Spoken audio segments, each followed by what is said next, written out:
Ibinahagi ni asawa ng asawa ko star Jasmine Curtis Smith ang ilan nilang behind-the-scene videos. Samantala sa Love Die Repeat, nauwi sa sagutan ng komprontasyon ng karakter ni Jeneline Mercado at Valin Montenegro.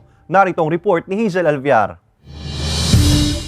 Ang eksenang ito nakasalang Leon at Christy, ang mga karakter ni Joem Bascon at Jasmine Curtis Smith sa asawa ng asawa ko na puno muna ng tawanan bago natapos. Seryoso si Joem pero kalaunay nadala sa natawang si Jasmine hanggang sa maging ang mga miyembro ng kalasag ay natawa na rin. Kasunod ng behind the scene na yan, ipinasilip din ng aktres ang kanyang husay sa pag-asinta ng baril. At pagkatapos ng mga matitinding eksena, hindi syempre mawawala ang kanilang masayang groovy.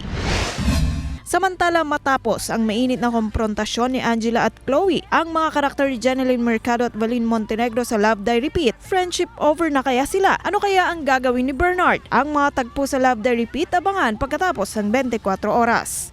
Hazel Alviar, Balitang Southern Tagalog.